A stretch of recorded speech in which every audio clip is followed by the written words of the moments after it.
Elena Vasquez pushed her cleaning cart down the long hallway of Assembly Station Hegemony 7. The metal wheels made a soft clicking sound on the smooth floor. She had walked this same path every day for the past 5 years. The walls were covered with symbols that glowed softly in blue and green. These symbols told other aliens important things about the station. Elena could not read them, but she knew what they meant from watching others. The station was huge. It stretched for miles in every direction. Millions of beings lived and worked here. Most of them were not human. Elena was one of only 3,000 humans on the entire station. They all had the same job, cleaning up after everyone else. As Elena worked, she watched the other beings walk past her. The tall, crystal-like apex minds floated by without looking at her. Their bodies were made of living crystal that sparkled in the light. They thought with one shared mind and made all the important decisions for the galaxy. They saw humans as simple creatures who could barely think. A group of flyers swooped overhead. Their large wings carried them quickly through the air. They had bright feathers and sharp beaks. The flyers controlled all trade and messages between worlds. They thought humans were too slow and stupid to understand business. Near the water recycling center, Elena saw some swimmers. Their blue-green skin was always wet. They had gills on their necks and webbed hands. The swimmers took care of all, the water and air on every world. They believed humans were too clumsy to handle delicate environmental work. Deep in the lower levels, the diggers worked in the dark tunnels. They looked like large moles with thick claws and tiny eyes. The diggers built everything in the galaxy. They thought humans were too weak to do real construction work. Everywhere Elena looked, she saw crawlers. They looked like giant ants with 6 legs and hard shells. The crawlers fixed machines and carried heavy things. They moved in perfect lines and never spoke. They saw humans as competition for the lowest jobs. Elena stopped her cart next to a waste disposal unit. She had cleaned thousands of these units over the years. Each one was connected to pipes and wires that went all through the station. She knew where every pipe led and what every wire did. She had learned this not from books, but from years of fixing problems that others ignored. "Human," a voice said behind her. Elena turned around. It was Coordinator HFY, one of the crystal beings who ran this part of the station. His body was tall and thin, made of clear crystal with light moving inside it. When he spoke, the light pulsed in different colors. "Yes, Coordinator," Elena said. She kept her voice quiet and respectful. This was how humans were supposed to talk to higher beings. "The waste system in Section 7 is making noise," HFY said. "Fix it quietly. Do not disturb the important work happening there." Elena nodded. "I will fix it right away, Coordinator." HFY floated away without another word. To him, Elena was just a tool that could move and follow simple orders. He had never wondered if she had thoughts or feelings. He had never asked her name or where she came from. In 3 centuries of contact, the Assembly had learned almost nothing about humans beyond their basic shape. Elena made her way to Section 7. This was where the apex minds did their deep thinking. The crystal beings gathered in groups and shared thoughts directly with each other. No individual crystal being could think alone. They needed the group to make any decisions. The waste system was indeed making noise. Elena opened the access panel and looked inside. She could see the problem immediately. A small pipe had come loose and was vibrating against the main line. It would take her 5 minutes to fix. As she worked, Elena listened to the apex minds talking nearby. They were discussing problems with the station's power grid. Some sections were getting too much power while others got too little. The imbalance was causing systems to fail across the station. "The diggers say it is not their fault," one crystal being said. "They built the power lines correctly. The crawlers insist they are maintaining everything properly," another replied. "Yet the problems continue." Perhaps we should ask the flyers to check the connections between sections, a third suggested. Elena almost laughed. She knew exactly what was wrong with the power grid. She had seen the problem many times while cleaning. The different alien species had built their systems separately. The diggers made the power lines. The crawlers maintained the machines. The flyers handled the control systems. But no one group understood how all the pieces worked together. Only the humans saw the whole picture. They were the only ones who worked in every section of the station. They cleaned the diggers' tunnels and the flyers' high platforms. They maintained waste systems for the swimmers and carried supplies for the crawlers. The humans were invisible to the other species, but they were everywhere. Elena finished fixing the pipe and closed the access panel. The noise stopped. She gathered her tools and pushed her cart toward the next section. As she walked, she thought about all the things she had learned over the years. She knew that the air recycling system in Section 12 only worked because a human had rewired it 3 years ago. The swimmers had built it wrong, but they refused to admit their mistake. A human maintenance worker had quietly fixed it during a routine cleaning. She knew that the food production center only ran smoothly because humans had learned to operate machines that 3 different species had built. The machines were not designed to work together, but humans had figured out how to make them cooperate. She knew that the communication system between sections only functioned because humans carried messages that the official channels missed. When the flyers' computers failed, humans delivered information by hand. When the crystal beings could not agree on a decision, humans implemented practical solutions without being asked. The assembly thought they were using humans as simple workers. They believed they were getting cheap labor from a primitive species. They did not realize that humans had become the hidden nervous system of their entire civilization. That night, Elena returned to the human living quarters. These were small, rooms in the deepest part of the station. The walls were gray metal and the air recycling was poor. The assembly provided just enough for humans to survive, nothing more. Elena's roommate, Dr. James Park, was already there. He worked in waste analysis, studying what different species threw away. The assembly thought this was perfect work for humans, dealing with garbage that no one else wanted to touch. "How was your day?" James asked. "The usual," Elena said. "Fixed. Some pipes listened to the crystal beings complain about problems they created themselves." "You?" James smiled. "I learned something interesting today. The assembly's central database system is starting to fail. They built it 5,000 years ago and never properly maintained it. The waste data I analyzed shows that critical information is being lost every day." Elena sat down on her small bed. "Do they know?" "Not yet," James said. "But they will soon. And when they do, they will have no idea how to fix it. The species that built the original system is extinct. The current crystal beings only know how to use it, not how it works." Elena was quiet for a moment. Then she said, "James, do you ever wonder what would happen if we stopped working?" James looked at her with interest. "What do you mean?" "I mean, what if humans just took a break? What if we stopped fixing all the little problems that keep this place running?" James thought about this. "The station would probably fall apart in a few weeks. The assembly has no idea how dependent they are on us." Elena nodded. "That's what I was thinking too."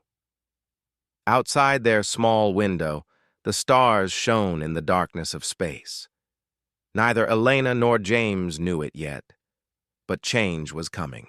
To the galaxy, the assembly's long rule was about to face its greatest challenge, and it would come not from war or rebellion, but from the simple truth that they had built their civilization on the backs of people they refused to understand. The crystal beings continued their important meetings. The flyers counted their profits. The swimmers monitored their water systems. The diggers dug their tunnels. The crawlers maintained their machines, and the humans, invisible and underestimated, quietly kept the galaxy running. Dr. James Park stared at the data screen in his small office. Numbers and charts filled the display, showing waste patterns from across the station. To most beings, this looked like boring garbage reports. To James, it told the real story of how Assembly Station Hegemony 7 actually worked. James had been studying waste for 15 years.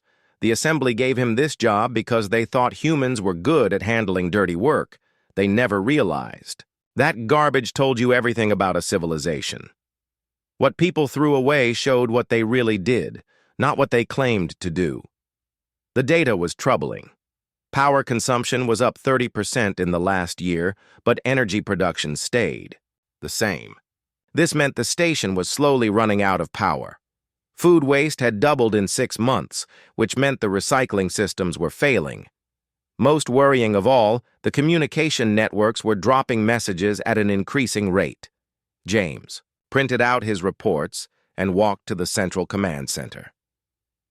This was where Coordinator HFY and the other crystal beings made decisions for the station.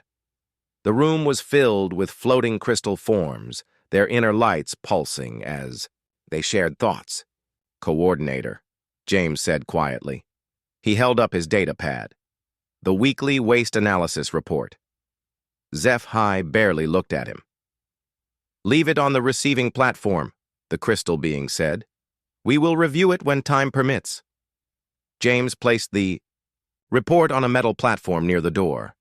He knew it would sit there for weeks before anyone looked at it. The assembly leaders were too busy with what they called important matters to pay attention to waste data. As James left the command center, he passed Elena in the hallway. She was fixing a broken light panel. Her tools were spread out on the floor around her. "The power grid problem is getting worse," Elena said without looking up from her work. "This is the 4th light panel that has failed today." James knelt down beside her. "My waste analysis shows the station is using too much power. The recycling systems are working overtime to handle all the failing equipment." Elena connected 2 wires and the light flickered on. "The crystal beings think the diggers built bad power lines. The diggers think the crawlers are maintaining them wrong. The crawlers think the flyers are controlling them poorly. And none of them are talking to each other," James added. "Exactly," Elena said. She packed up her tools. "But we know what the real problem is." James nodded. "The systems were never designed to work together. Each species built their part separately. They assumed someone else would figure out how to connect everything. And that someone turned out to be us," Elena said. As they talked, a crawler maintenance worker walked past them. The insect-like being carried a heavy toolbox and moved in the quick, precise way all crawlers moved. It paid no attention to the 2 humans. Elena watched the crawler disappear around a corner. "James, I have been thinking about something. How many humans work on this station?" 3,012, according to the registry," James said. "And how many different sections do we work in?" James thought for a moment. "All of them. Every section has at least some human workers." "Right," Elena said. "Now how many crystal beings work outside the command centers?" "None. They only work in planning and coordination areas." "How many flyers work in the lower levels?" "None. They stay in the upper sections where they can fly freely." "How many swimmers work in the dry sections?" "None. They need water to breathe properly." Elena smiled. "Do you see the pattern? Every other species only works in areas that suit their biology. Humans work everywhere." James felt a sudden understanding. "We are the only species that has seen the entire station. We are the only ones who know how all the different systems connect." "More than that," Elena said. "We are the only species that can adapt to work with everyone else's technology. The crystal beings built computers that only work with shared consciousness. The flyers built control systems that require flight to operate. The swimmers built environmental systems that need aquatic biology to understand. But humans learned to use all of it," James said. "We adapted." Elena nodded. "We did more than adapt. We became the glue that holds their civilization together. We are the only ones who can work with all their different technologies and understand how they fit together. Over the next few days, James and Elena started paying more attention to their fellow human workers. They watched Maria Santos, who cleaned the computer systems in the Crystal Beings data center. Maria had learned to read the light patterns that the Crystal Beings used for complex calculations. She could spot errors in their shared thinking, faster than they could. They observed David Chen, who maintained the flying platforms in the Flyers' territory. David had figured out how to repair machines that were designed for winged beings to operate. He had invented new tools that let him work on equipment high above the ground. They talked to Sarah Williams, who worked in the swimmers' water treatment facilities. Sarah had learned to operate underwater machinery while holding her breath. She had modified several systems to work more efficiently than their original design. Every human on the station had similar stories. They had all learned to work with alien technology that was never meant for their species. They had all adapted to environments that were not designed for human biology. They had all found ways to solve problems that the original builders had not anticipated. "We need to document this," James said one evening. He and Elena were sitting in the human cafeteria, eating the simple food the assembly provided. "We need to understand exactly how much the station depends on human workers," Elena agreed. "But we need to be careful. If the assembly realizes how important we are, they might try to control us more strictly." James looked around the cafeteria. About 200 humans were eating dinner, talking quietly among themselves. These people came from all over human space. They had different backgrounds, different skills, different languages, but they all shared one thing. They had all learned to survive and work in an alien environment. "Elena," James said, "what if we created a communication network? Something that connected all the human workers on the station?" "What kind of network?" "A simple one. We already move through every section of the station. We already talk to workers from every species. We could pass messages, share information, coordinate our work better." Elena considered this. "It would have to be invisible to the assembly. They cannot know we are organizing." "We use the maintenance tunnels," James suggested, "and the waste management systems. Humans are the only ones who regularly go into those areas." Elena smiled. "The assembly would never think to monitor their garbage systems for secret communications." Over the following weeks, Elena and James quietly approached other human workers. They started with people they trusted: Maria, David, Sarah, and a few others. The idea was simple: create a way for humans to share information about the station's real problems and solutions. The network grew slowly. Humans working in different sections started leaving messages for each other in maintenance areas. They shared observations about failing systems and successful repairs. They coordinated their work to be more efficient. Most importantly, they began to understand the true scope of the station's problems.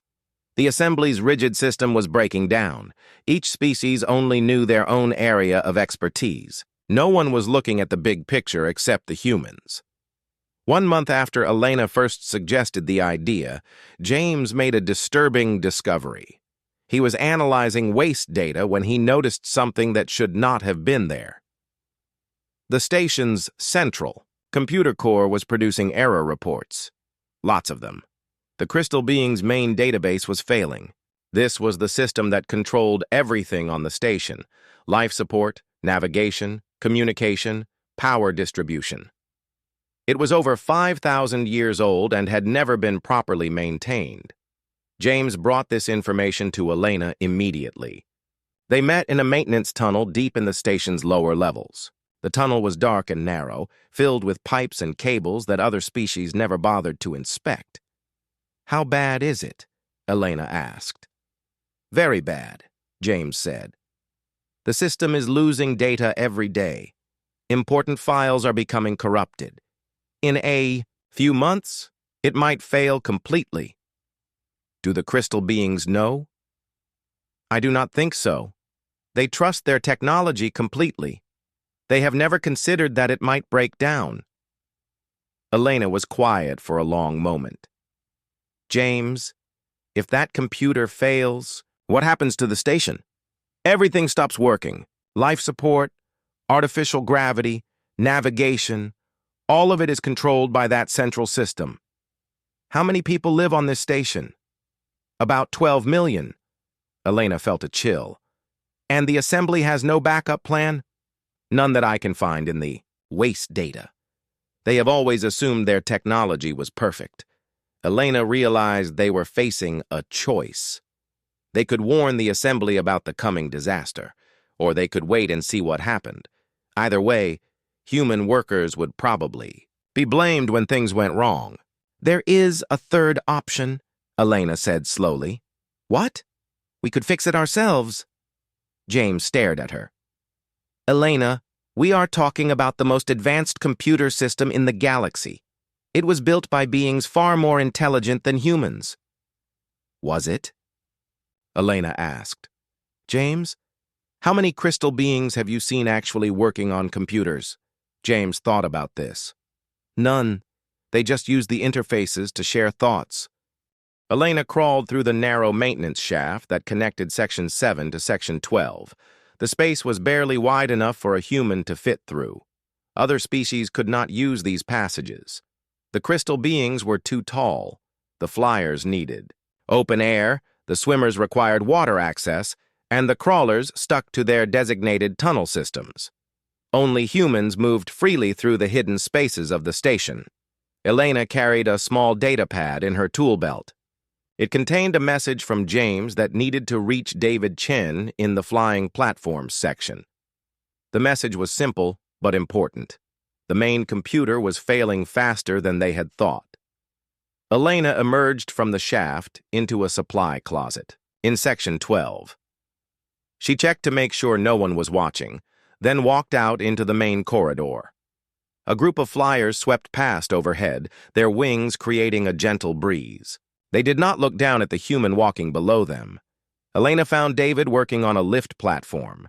He was lying on his back under the machine, tools scattered around him. His uniform was dirty and his hands were covered in grease.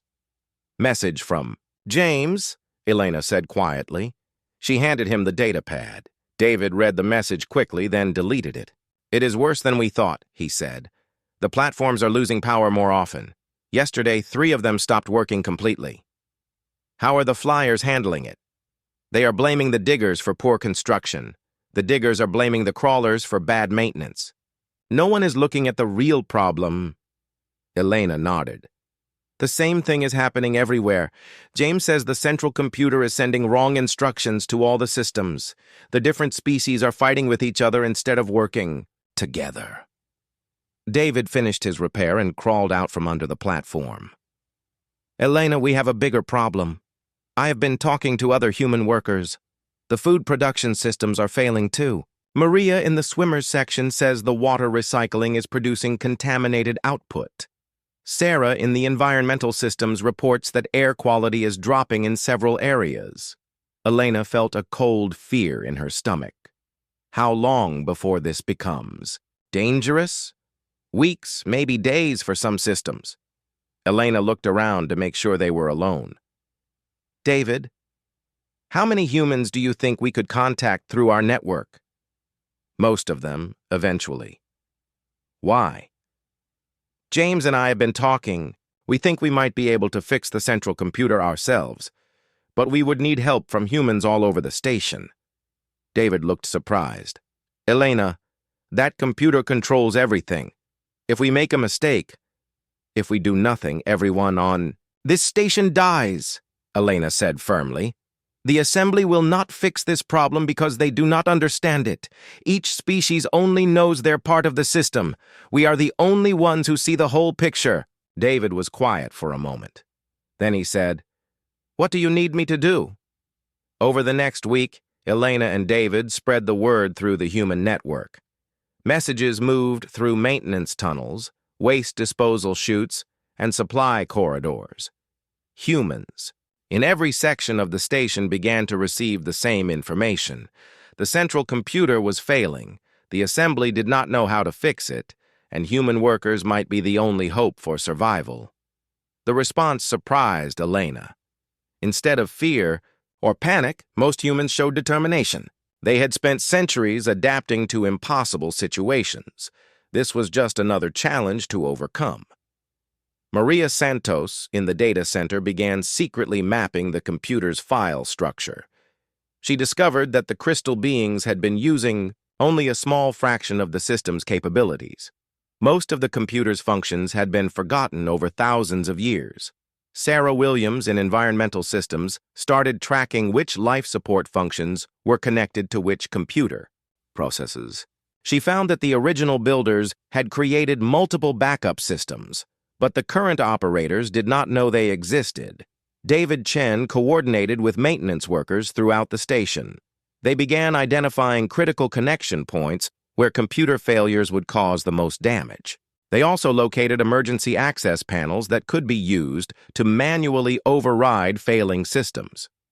James continued his waste analysis, but now he focused on understanding the computer's error patterns. He discovered that the system was not just failing randomly. It was losing specific types of data in a predictable sequence. This meant the failure could be anticipated and possibly prevented. Elena became the communication hub for the entire operation. She spent her days moving between sections, carrying messages, and coordinating activities. She also began to understand something important about human nature that the assembly had never recognized. Humans worked best when they had a clear goal and the freedom to find their own solutions. The crystal beings needed group consensus for every decision.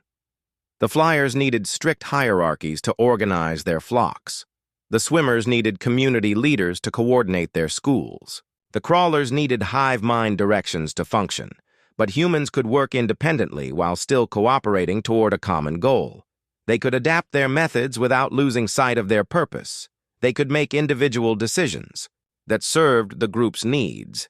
This made them uniquely suited to solving the assembly's problem. The central computer failure was too complex for any single species to handle. It required flexibility, creativity, and the ability to understand multiple different technologies. 2 weeks into their secret operation, Elena received an urgent message from James. She met him in the deepest part of the station, in a waste processing chamber that no other species ever visited. "The computer failure is accelerating," James said. "I estimate we have less than a week before critical systems start shutting down permanently." "Are we ready?" Elena asked. "As ready as we can be. Maria has identified the corrupted data sections. Sarah has located the backup systems. David has mapped all the manual override points. And I have figured out the pattern of how the system is failing." Elena felt the weight of responsibility on her shoulders. "James, what if we are wrong? What if we make things worse?" James looked at her seriously. "Elena, things cannot get much worse. If we do nothing, everyone dies. If we try and fail, everyone still dies. But if we try and succeed, we save 12 million lives," Elena finished. "More than that," James said. "We prove that humans are not the simple creatures the assembly thinks we are. We show that our way of thinking, individual creativity combined with group cooperation, can solve problems that their rigid systems cannot handle." Elena nodded. "When do we start?" "Tonight, when the station moves to night cycle and most beings are resting." That evening, Elena made her way to the central computer core. This was in the deepest, most protected part of the station. The crystal beings had built massive security barriers around it, but they had not considered that maintenance workers needed regular access to keep the cooling systems functioning. Elena used a service tunnel that brought her directly to the computer core chamber. The room was huge, filled with towering crystalline structures that pulsed with inner light. This was the brain of the station, the system that controlled the lives of millions of beings, and it was dying. Elena could see the signs that the assembly had missed. Some of the crystal formations were dark. Others flickered irregularly. Several were showing stress fractures that had not been there a month ago. Elena activated her communication device. All over the station, human workers were taking their positions. Maria was at a data access terminal in the Crystal Beings Computer Center. Sarah was at the environmental control backup systems. David was at the manual override station for the power grid. Dozens of other humans were standing by at critical points throughout the station. "Network activation check," Elena said quietly into her communicator. One by one, voices responded. "Data center ready. Environmental ready. Power. Grid ready. Section 3 ready. Section 8 ready." In total, 47 human workers were participating in the operation. They represented every major system on the station. None of them were officially qualified for this work. All of them had learned their skills through years of adaptation and observation. "Beginning diagnostic sequence," Elena said. She approached the central core and connected her datapad to a maintenance interface. This was something she had done hundreds of times for routine cleaning reports. But tonight she was accessing systems that no human had ever touched before. The diagnostic results were worse than James had predicted. The computer was losing critical data every few minutes. Some systems had already suffered permanent damage. The station was running on backup power in several sections. "Maria, can you see the data corruption pattern?" Elena asked. "Yes," Maria's voice came through the communicator. "It is just like James predicted. The system is losing memory in a spiral pattern, starting from the oldest files and moving toward the newer ones." "Sarah, are the backup systems functional?" "Most of them," Sarah replied, "but they have not been activated in thousands of years. I am not sure they will work properly." Elena took a deep breath. This was the moment of truth. Either humans could solve this problem, or they could not. Either they were as capable as Elena believed, or they were the simple creatures the assembly thought them to be. "All stations, begin emergency protocols," Elena said. Around the station, 47 humans began the most complex. The lights went out in Section 15. Coordinator HFY felt the absence immediately. The crystal beings shared a collective consciousness, and the sudden loss of light was like losing a piece of their shared mind. Emergency lighting flickered on, casting strange shadows through the command center. "What is happening?" another crystal being asked. The light inside its crystalline body pulsed rapidly with concern. HFY attempted to access the central computer for a status report. The system responded slowly, displaying error messages in languages that had been dead for thousands of years. "The central core is experiencing difficulties," he announced to the other coordinators. This was an understatement. Across Assembly Station Hegemony 7, systems were failing at an accelerating rate. The food production centers in Section 3 had stopped working an hour ago. The water recycling plants were producing contaminated output. 3 of the main elevators had stopped functioning, trapping several flyers between levels. In the diggers' territory deep in the station, tunnel boring machines had suddenly reversed direction and started digging toward the outer hull. The crawlers' maintenance schedules had been completely scrambled, sending repair teams to the wrong locations. The swimmers' environmental systems were alternating between freezing and boiling temperatures. "Contact the technical specialists from each species," HFY ordered. "We need immediate consultation on these system failures." But when the specialists arrived, they brought only confusion. The lead digger engineer insisted that all construction equipment was functioning perfectly according to their monitoring systems. The chief flyer navigator reported that all flight controls showed normal status. The swimmer's environmental coordinator claimed that all water systems were operating within acceptable parameters. "How can this be?" HFY demanded. "Sections of the station are without power. Food production has stopped. Water is contaminated." The specialists looked at each other with the confusion of beings who had never encountered a problem they could not solve within their own area of expertise. Each species had mastered their own technology completely, but none of them understood how their systems connected to the others. "Perhaps," the digger engineer suggested, The problem is with the central computer itself. All the specialists turned to look at HFY. As an apex mind, he was supposed to understand the computer systems that controlled the station. But HFY felt a growing fear.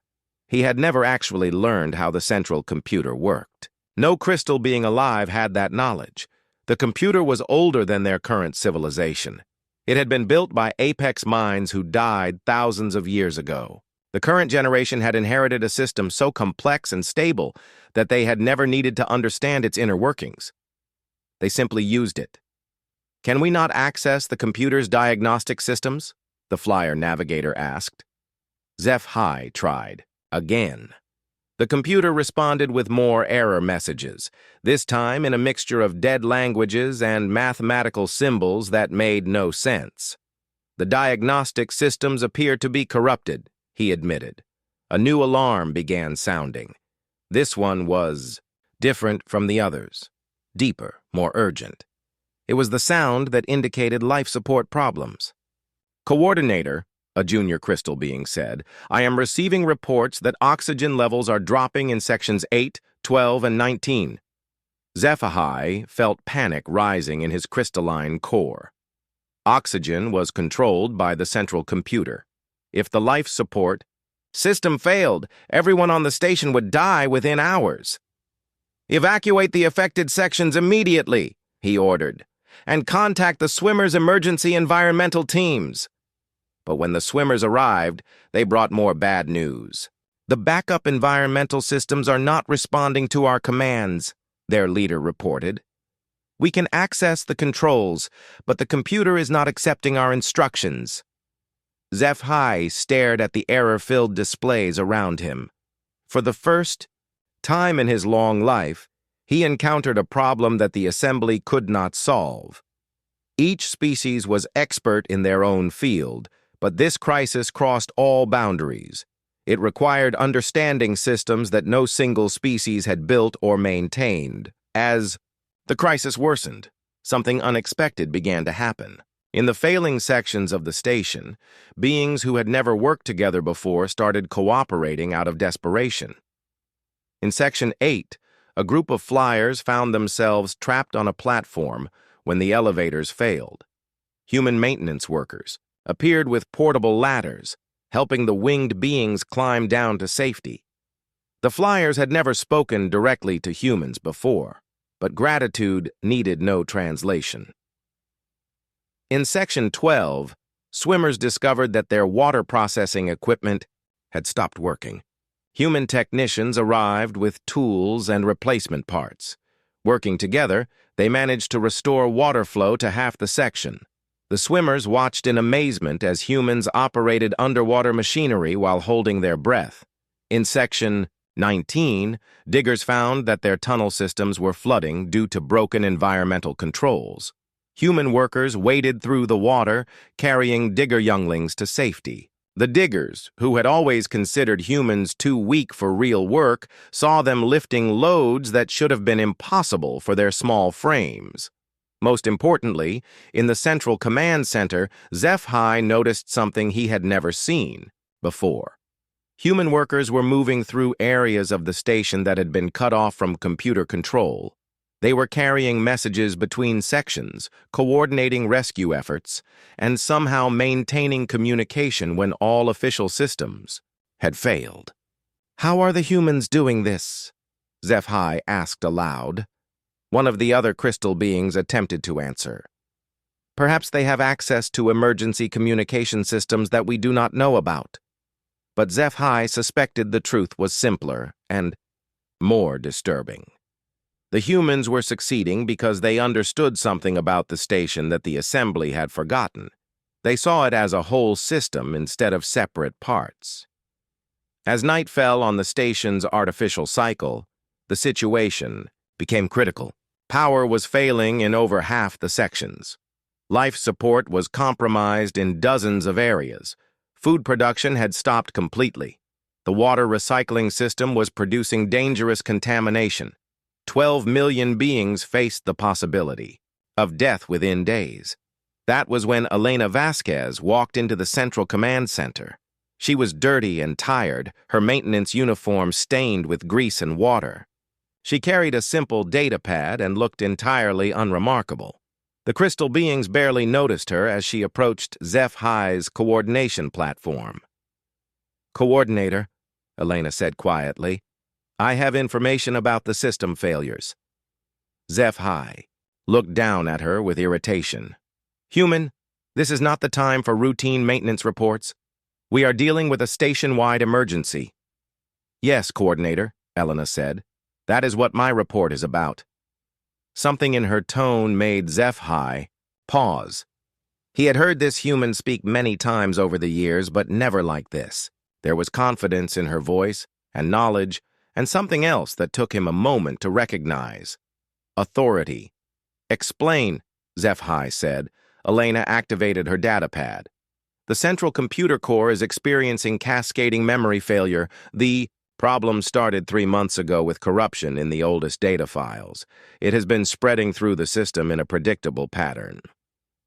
HFY stared at her. "How do you know this?" "Human workers have been monitoring the situation through waste analysis, system maintenance reports, and direct observation of equipment failures." "Monitoring? For how long?" "Approximately 6 weeks, Coordinator."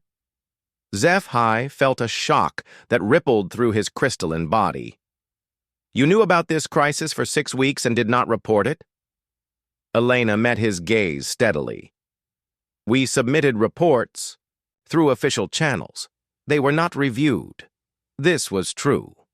HFY suddenly remembered the stack of unread data pads on his receiving platform. Human maintenance reports that he had ignored because he assumed they contained nothing important. "Can the situation be repaired?" HFY asked.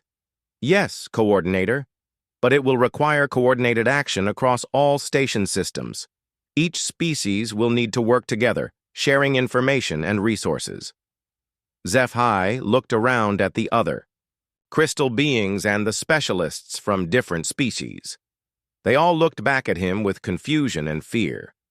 None of them had ever attempted the kind of coordination Elena was describing. How would such coordination be possible? HFY asked. Elena smiled, and for the first time in their long relationship, HFY saw intelligence in her expression. Real intelligence, not the simple cleverness he associated with useful tools. "Coordinator," Elena said, "human workers have already begun emergency repairs. We have backup systems running in most critical areas. We have restored communication between sections through manual networks. We have coordinated rescue efforts across species boundaries." HFY processed this information slowly. "You are saying that humans have been managing this crisis without assembly authorization?" "We are saying that humans have been preventing this crisis from becoming a total disaster. But we cannot complete the repairs alone.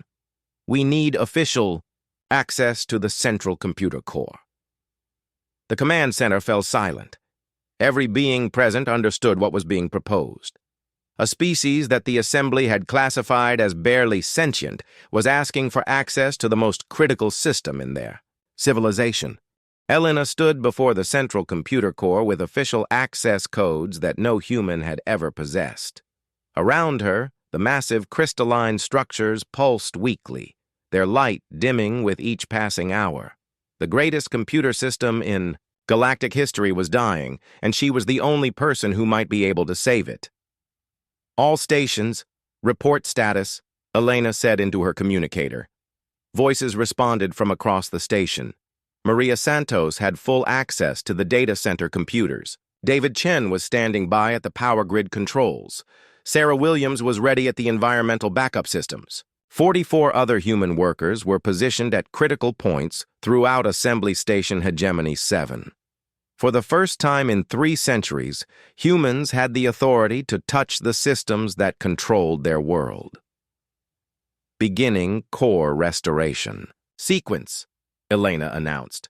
She connected her equipment to the central interface and began downloading the computer's damaged memory files. The corruption was worse than even James had predicted. Entire sections of the operating system had been destroyed.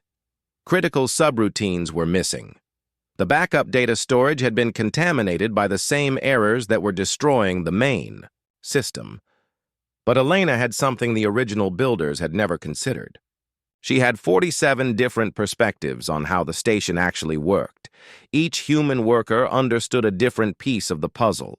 Together, they could see patterns that no single mind could grasp. Maria, I am sending you the corrupted navigation files.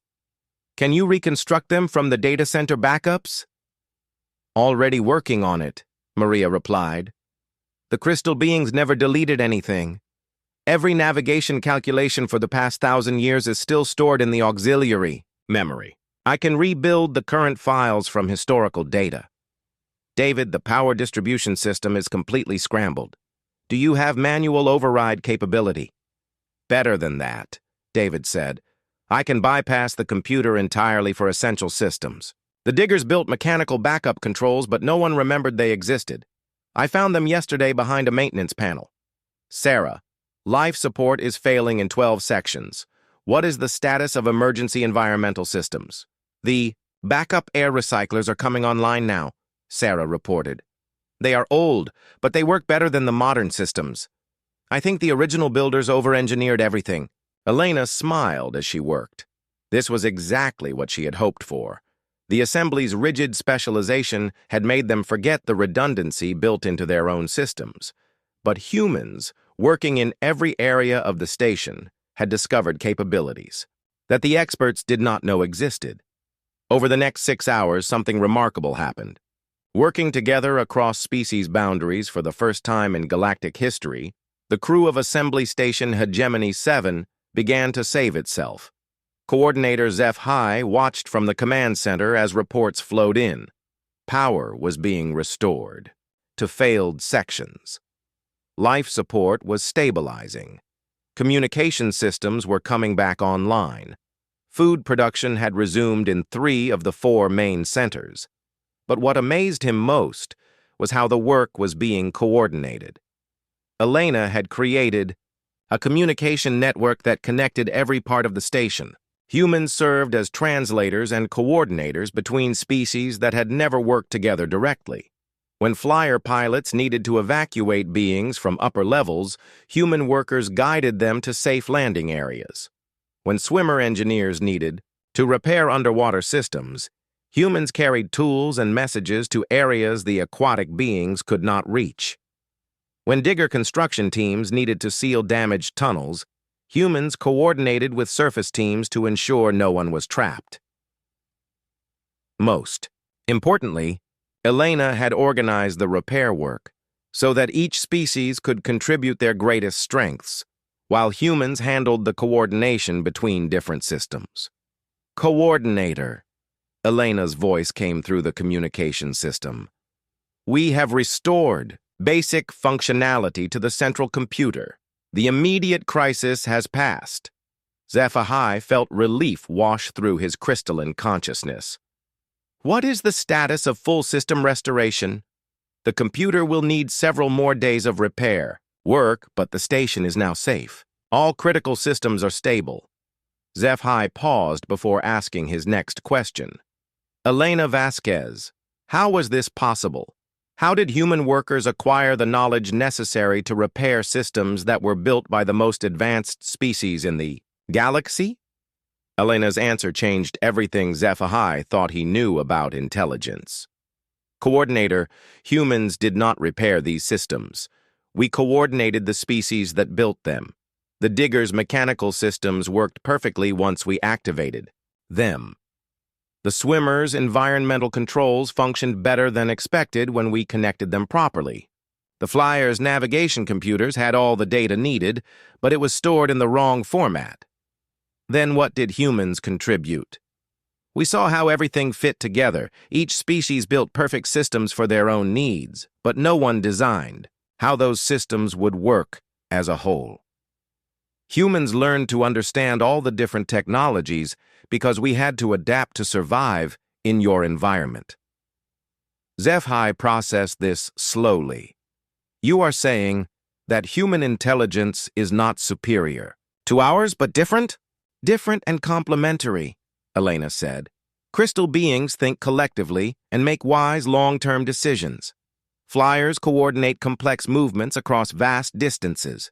Swimmers maintain delicate environmental balances.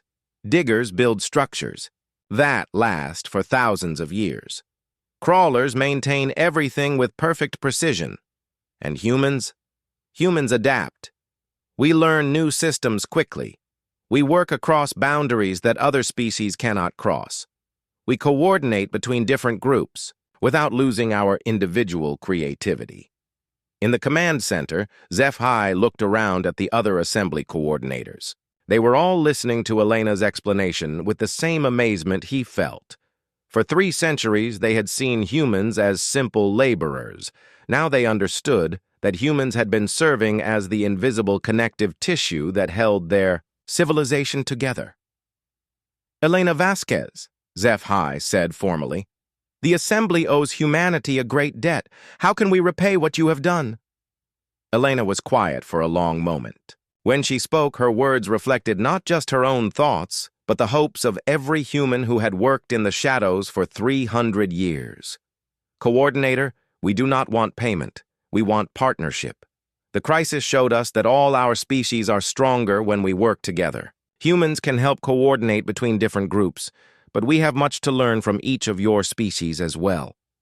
What do you propose? A new kind of organization. Not a hierarchy where some species rule over others, but a cooperation where each species contributes what they do best. Crystal beings for long-term planning. Flyers for trade and communication. Swimmers for environmental management. Diggers for construction. Crawlers for maintenance. And humans for coordination and adaptation. HFY considered this. It was a radical departure from 50,000 years of assembly tradition, but the crisis had proven that their traditional methods were no longer sufficient. The galaxy had become too complex for any single species to manage alone. This would require massive changes to our entire civilization, HFY said. Yes, Elena agreed. But the alternative is more crises like this one. The galaxy is growing more complex. Every year, new species are being discovered. New technologies are being developed. The rigid caste system cannot adapt quickly enough to handle these changes. Over the following days, as repairs continued on the station, something unprecedented began to happen.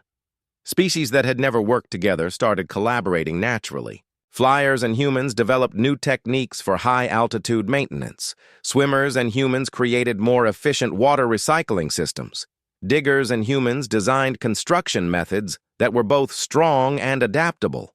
Most remarkably, the crystal beings began to value human input on complex decisions. Elena found herself regularly invited to coordination meetings, not as a servant bringing reports, but as an advisor whose perspective was essential for understanding how decisions would affect the entire station. 3 months after the crisis, Coordinator HFY made a historic announcement. The assembly would be restructured as the cooperative, with representation from all species based on contribution rather than assumed superiority. Humans would serve as coordination specialists, helping different species work together on projects that required multiple areas of expertise.